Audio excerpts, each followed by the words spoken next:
Hi, folks. Okay, so we'll just do our informal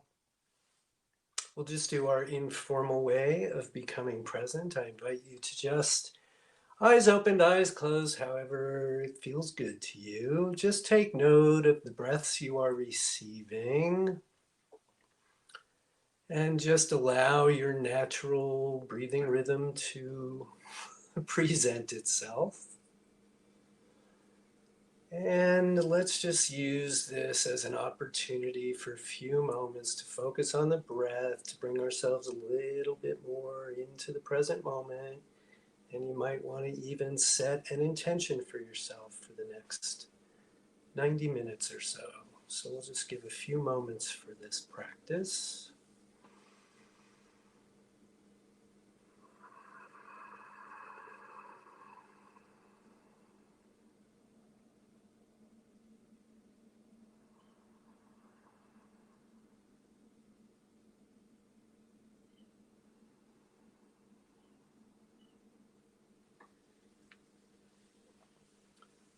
Maybe one nice deep breath all together.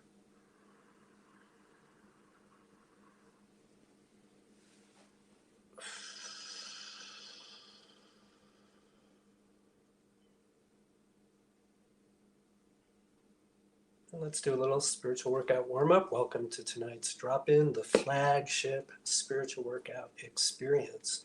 So we are spiritual beings having a human experience, and as we talk about all the time here in spiritual workout world, you have connected yourself to a community of people who believe that humans are changing their consciousness.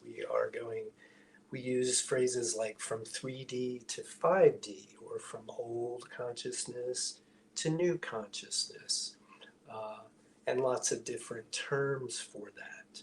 So I wanted to just take a few moments in tonight's warm-up to think about some of the hallmarks of the new consciousness so that we can recognize them when we see and experience them, but even more so that we can remember to employ them when we are in situations where we might be a little unsure. So this is not the be-all end-all list of hallmarks of the new consciousness. I'm going to go over 5 of them in no particular order. I couldn't even tell you literally, technically, how many there are, but here are some of them. And the first one that I have to mention is compassion. So compassion is one of those tricky things because as humans even born into the old consciousness and living in the old consciousness, we certainly were familiar with the concept of compassion, right? It's not new at all. And yet compassion is also the absence of judgment. And in the old consciousness, the old consciousness is rife with judgment on multiple levels. So there is this in-between dimension that I'm not going to talk about, 4D and levels of 4D, right? So compassion has sort of sat in there, but as we enter the new consciousness, compassion is at its root. So when we look at interpersonal dynamics, compassion, if we choose for compassion to be our guide, then we are choosing a 5D way of being. If we look at our political landscape, and I know we don't talk about it much here yet, but you guys know that I do that all the time. If you ask me, it is only compassion that will get us, that will transcend us from where we are to where most of us say we want to be. In other words, using compassion as a guide. A simple example, if you ask me, a compassionate society would never have something like homelessness or poverty, because the consciousness that allows it is devoid of compassion. And we could go on and on and on. So again, letting compassion be your guide is 5D practice.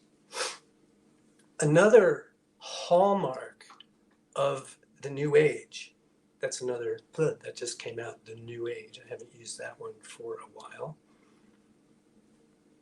is, and you've all heard it, an emphasis on or a reliance upon authenticity and integrity as individual human beings. So again, whether we're on the ground in I don't mean lying on the ground, I mean on the ground on earth, in a one-on-one relationship, it's going to be vitally important, and we talk about this a lot in spiritual workout, to be authentic, to be truthful, to live in your integrity. And in fact, for any of us who are already swimming in this pool, we're noticing more and more, and I'd love to hear what you think about it and what your experiences are. But it sure seems to me from where I sit that we are noticing more and more and more and more and more that we can't we can't be inauthentic.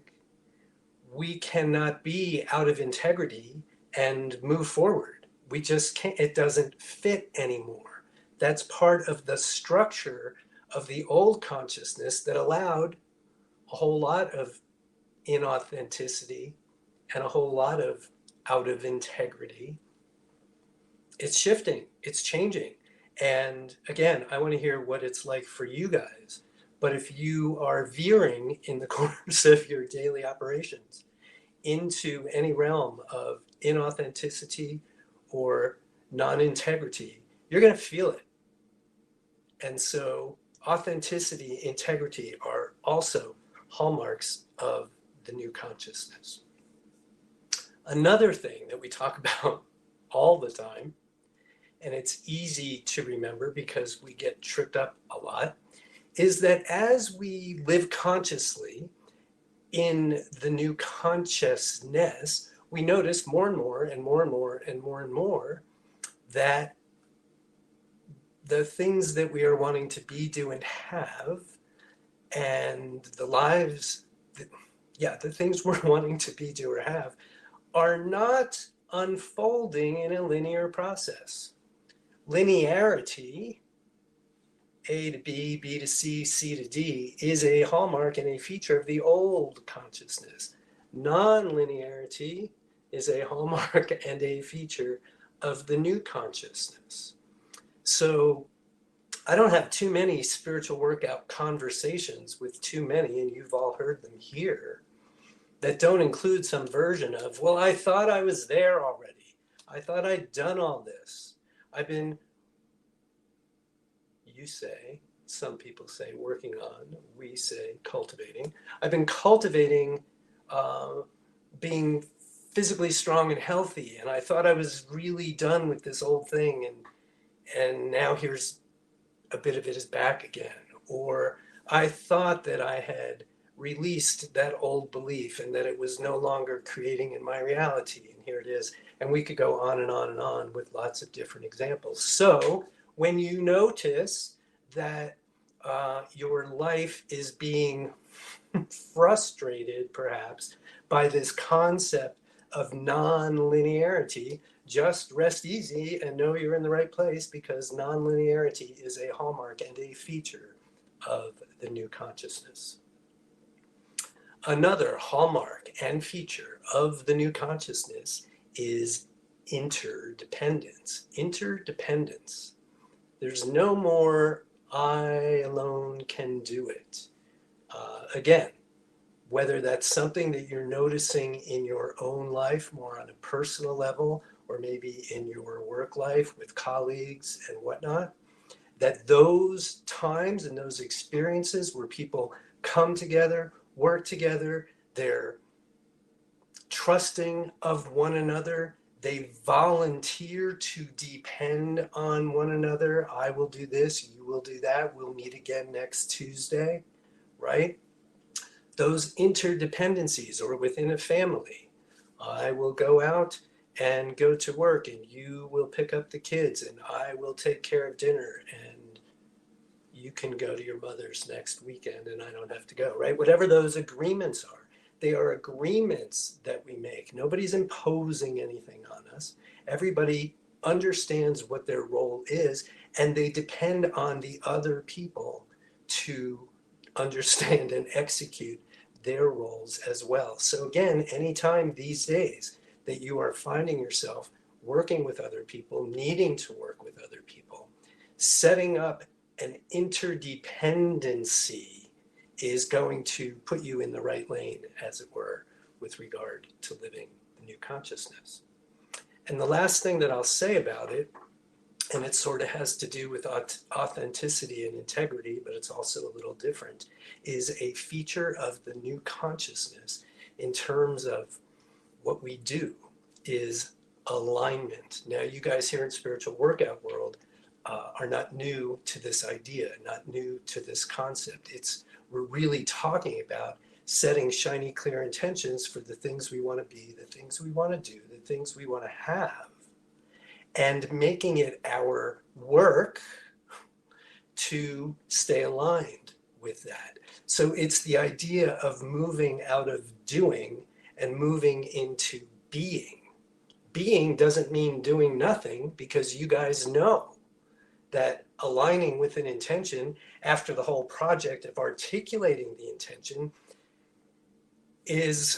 requires effort. But it's a very different kind of effort that is required from executing a to-do list of 100 things. So in the old consciousness, it's a to-do list and you just check off through all these things. In the new consciousness, you already know what to do because you've decided what you want, and your work now is to stay aligned with that. So, nice deep breath with me if you would. Hold on to the juicy parts, let go of anything you don't need, and